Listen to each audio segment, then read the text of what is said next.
everybody, and welcome back to Devil's Advocate. Today's topic is food assistance programs. Nearly 42 million Americans are at the risk of losing food assistance. Benefits will not be loaded onto cards across the country. I'm already struggling. I'm already stretching food.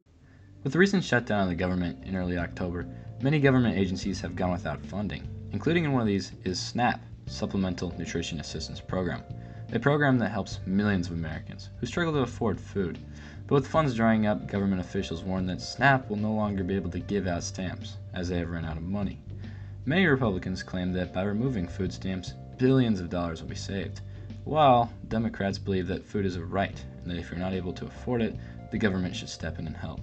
So, join us in this episode as we try to discover the truth and examine both sides fairly. Okay, so if you're unfamiliar with Devil's Advocate, it is a series we've made where we spin a wheel and we both have to fight for the opinion that we land on the wheel. This week we spun the wheel and I got for food stamps and he got against it. so. Let's talk about it. Yeah.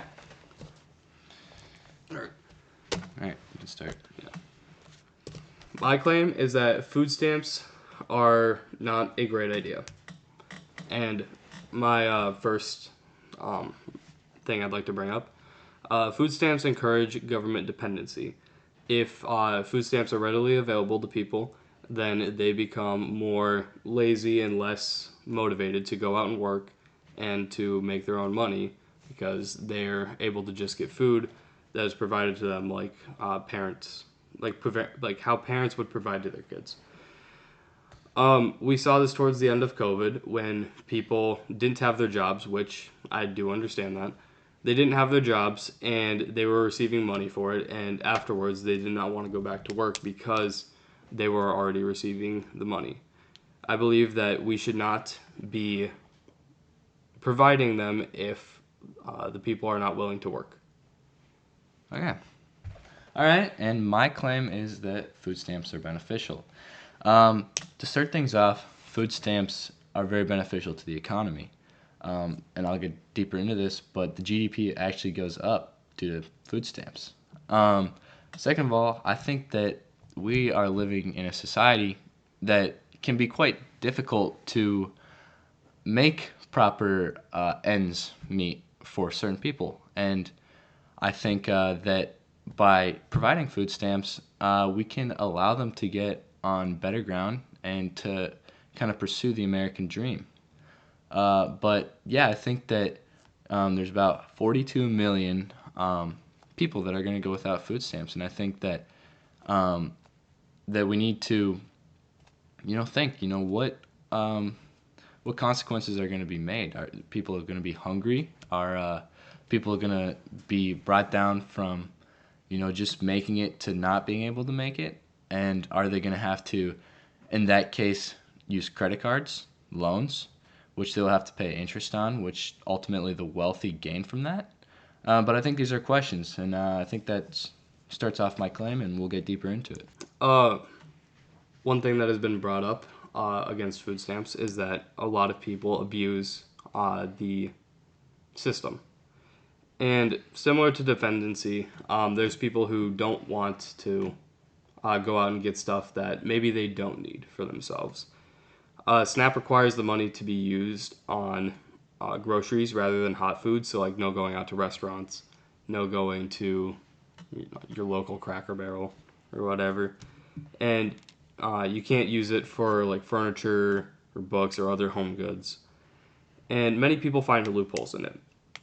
They are using the money given for survival for commodities like Coke, Pepsi, and Dr. Pepper, as well as other sugary drinks. In fact, according to a study done in May of 2024 by the Economic Policy Innovation Center, the most purchased item is soft drinks, making up about 5% of all SNAP purchases. This brings up the question, do people need to be buying these items for using the food stamps that they are provided? I think that's a good question. But here's what I want to bring up. I want to bring up that there are requirements. A lot of times it's brought up there's loopholes, right? And I would be in favor of possibly making sure that we get deeper in these requirements. But I want to read these to you because I feel like they're pretty reasonable. 30 plus hours of work. And really the only exception of this is if you're a single mother with like younger kids, but it's almost always like 30 plus hours of work. Usually they limit the household limit at about $3,483 for a household of 4. If you do the math, this is about $218 per person per week. So if you think about it, if you're working 30 plus hours a week or whatever, and you're only making $218, you know, that might be a difficult spot to live in. And you might say, well, it's their fault they're in that situation. And it could be. But I want to remind you that the federal minimum wage is $7.25. And a 40-hour week with this is only $290. And that's not with tax. So, I mean, if you put the 40-hour week in with the minimum wage, you're going to be receiving, I mean, I don't know the tax, but it's probably like $250. And, I mean, you would technically be making it a little bit over. But it's easy to see when you put into that perspective on how life can actually be pretty hard for some people. And I think that food stamps can be a way to help these people. And I think that's where the heart is for most people, is to help people who really need it and to kind of lift them up. But you did bring up a very good point, and I don't really know what to say about it. Is there are sometimes loopholes, but here's what I'm going to say about this. They're the loudest. I mean, you go on the internet, and I have done this too. I get kind of mad. Because you go on X and it's like, I'm using their tax dollars and got him. And I mean, it raises a question.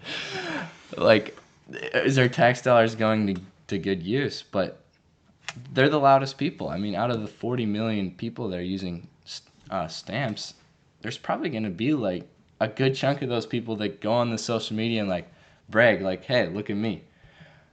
But I want to say, like, at what point is it still worth it? If half of those people, if 20 million of those people are actually hardworking and really need it, is it still worth it?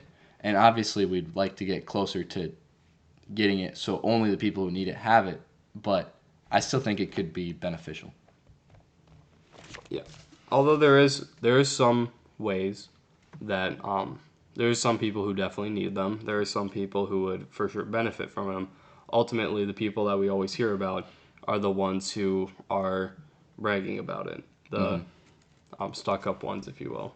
Yeah, for sure.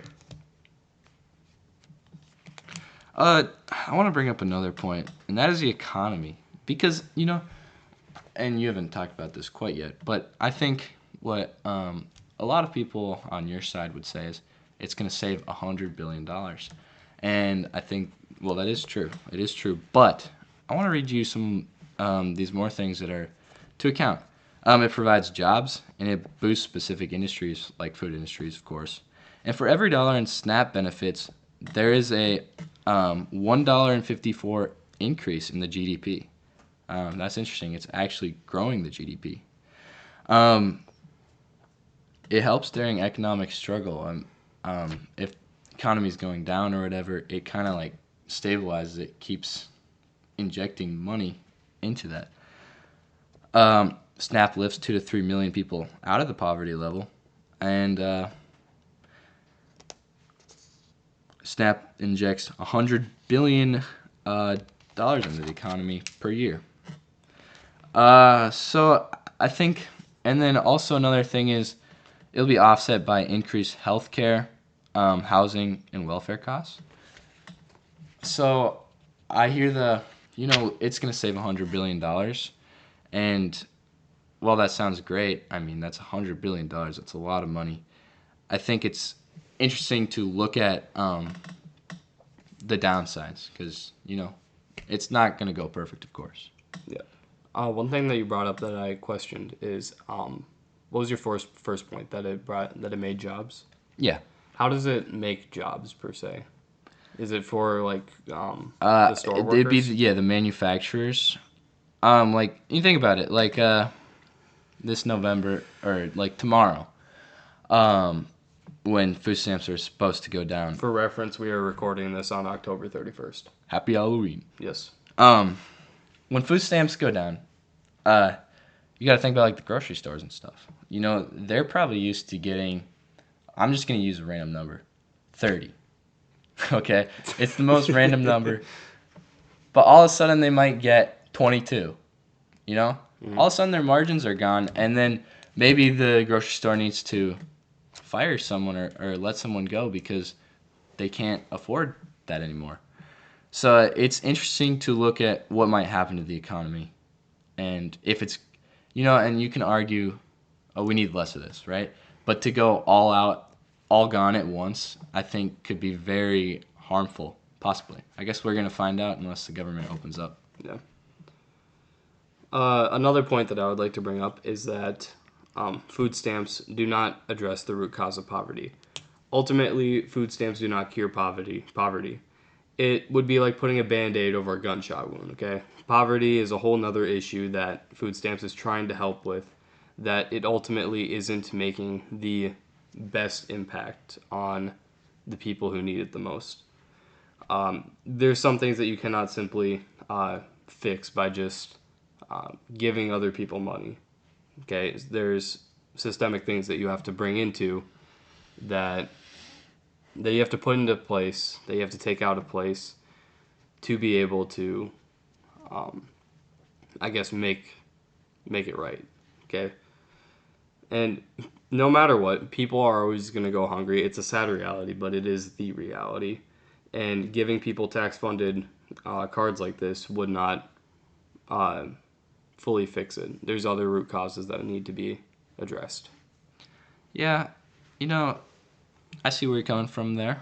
But whether hunger can be fixed or not, I think we still have to try, you know? And yeah, I think it's smart of us to look into whether it is a beneficial thing or not.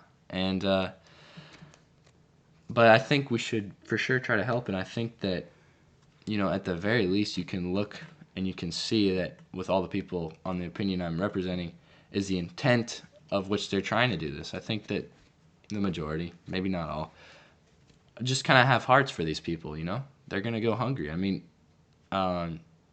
you know, a lot of us Americans, probably you listening, us too, are middle class, and we don't really have to worry about necessarily our next meal. But there are still lots of Americans that have to do that. And so I think that just wanting to help isn't necessarily a bad thing. And, you know, examining, is this the best way to do it? Is there ways we can fix it? I think that's a good thing. I understand that.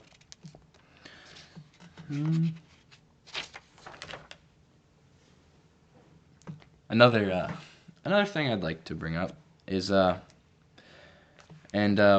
bring up Donald Trump. Obviously, he's not the only one, but he's very big on saving money. You know, we had the whole thing with the Doge thing, and all the things.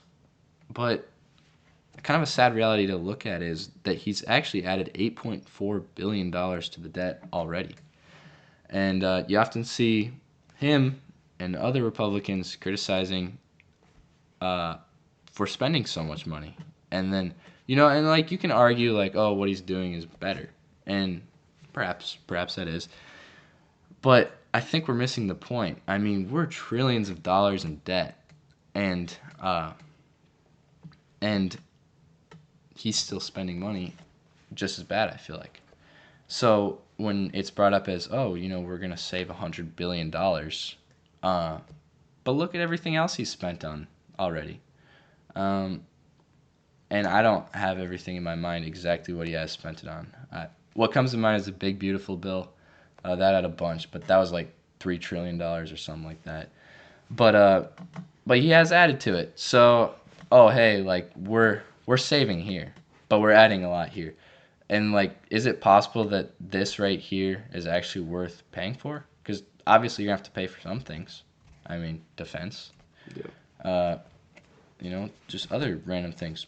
You know, government needs to spend money. Does that mean it should spend a lot of money? No, but we got to decide what's worth it. So, Yeah. Some middle ground I'll find on here is that the cost to taxpayers for this is also very high. We're spending up to 37% of our income on just income tax. And if that's going towards food stamps like this, and we're sending money everywhere else, why would we want to pay our taxes if it's being misused? I think that's a good point. Obviously, I'm not promoting not paying taxes. I mean, I'd like to not pay them. However, I'm not saying that you don't. However, if our taxes are being misused, why would we pay them, you know? Yeah, no, for sure. I think that's a good point. If we can't vote, why do we pay taxes, you know? What? Yeah. Who's not allowed to vote? Who said that? Must have been the wind. We are actually 49 years old. Yeah. I'm actually a 32-year-old man. I have a wife and 7 kids. The 8th is on the way. He's going to be named Harold. All right. If my parents are watching this, I'm just kidding. It's only 6. So, how are we able to fix this? Ultimately address it? Our debate is done. This is just now we're on our actual opinions. This is us speaking. And like a disclaimer is, whenever we do this, we're not actually speaking our actual opinions until maybe the conclusion. Yeah, we will only be talking about our debate topic during the debate. Spun the wheel, yeah. And right here now is when we will talk to you about what we've learned. Yeah, what we think might happen. So there are some things that are obviously flawed with food stamps. Ultimately, there are those people who for sure do need them. Mm-hmm. Like you said, minimum government wage is $7.25, right? Yeah. Yeah. People who are living off of that, they definitely need food stamps. They definitely need the benefits. And if we don't give it to them because of the top, let's say 10% of the 42 million that do receive it, then it's just super unfair. It's like back in grade school when you would get in trouble for what your classmates would be doing, like when your classmates are goofing off. Like yeah. Except the only difference is this is real life. This isn't just a timeout chair or something. Yeah, like I made the point is the quiet ones or the loud ones are probably the ones on social media. The quiet ones are probably working their butts off. They're not complaining about it. And they're just like, what am I going to be able to do? Yeah. But, what was I going to say? I don't know. Keep on going. So he mentioned the U.S. debt, and this is my spiel. I think that if we're sending a ton of money everywhere else, we should, 1, know where it's going, 2, know what it's used for, and 3, we should make sure that our people are taken care of before other people are. Because ultimately, we are the ones living in the country. We are the ones giving the government money. We're the ones entrusting the government to spend the money wisely. However, we are not the ones that are benefiting from it, which sounds a bit unfair to me. Maybe I'm out of touch. Maybe I'm just a kid or whatever, but it just doesn't sound right. Yeah, and I'd like to point out that it's obviously not perfect, right? But what can we do to make it closer to perfect? And I seen recently when I was researching this in Texas, they were like making this law so that no junk food was allowed, soda, cookies, whatever. And I thought to myself, I'm like, that seems pretty smart to me. I wonder what points people could bring against. But, you know, if you're trying to make it by, I don't think you really need freaking Oreos, you know? Like, no. They're not going to give you any nutrition anyways. Like, get them some chicken breast, you know, some vegetables and stuff. Like, those are some of the most lean proteins and, like, most healthy stuff, you know? Yeah. And I think that's smart. And then another point I want to make is I think often a lot of people on your side that you debated for will bring up charities. I think that's pretty solid. Mm-hmm. The only problem is I don't know if charities are going to be able to fully do the work. Yeah. And we'll see that. But a lot of times people will say, well, private charities just work better than the government. And then that way tax people aren't forced to pay for what they don't want to, and then people who want to give can give to the charities. And I think that's a possibility to work. But I honestly don't know the logistics of that, if it would work or not. Yeah, and I do like charities. I have a little bit of a conspiracy in a second. Hold up. I do like charities. I think that what they do is amazing. I do know that sometimes they aren't used for what they're said that they Yeah, are, for sure. and I think that that's a little bit of an issue. This is my conspiracy. Okay, hold up. This is my conspiracy. So, if you're allowed to buy junk food using food stamps, you are obviously gonna want to. You're gonna want the junk food. But who owns the hospitals? Who gives out the insurance? What will give you diabetes, and then who treats the diabetes? It's the government. Obviously, this is a complete conspiracy, and nobody should believe in it. However, it is a possibility. Yeah, for sure. But yeah, I mean, I think, a lot of people on your side are, dude, go work yourself, just do it. Yeah. And I think, there's some truth to that. I mean, a lot of us have worked very hard for what we've gotten, but we need to realize that circumstances are different, and caring for people is a nice thing to do. Yeah. And to lose empathy for everyone is not good. But on the other hand, there's people who are just totally demolishing the system, and it's hard to be like, yeah, here, I'm excited to pay my taxes for you guys. Yeah. But yeah, I mean, there's a lot of things, whether it's completely demolish it or completely lean into it, I think that won't solve the problem either way. Yeah. I think the answer, at least to the greatest extent that we can, probably lies somewhere in the middle, Yeah. like always. Yeah. Yeah, the people on social media, do not listen to them. They probably are the type of people to lie about everything. Instead, what you should do, get off of your phone and go trick-or-treating, or go buy a Thanksgiving turkey or something, if you're able to, of course, and have an amazing day, an amazing week, and love everybody and everything except for the people that you hate. Amen. All right. Thank you guys for watching Devil's Advocate episode 2. Let us know down in the comments what we got wrong, what we got right, what you agree with. What's something that we could do better? Exactly. And also what episode 3 should be about. All right. Goodbye.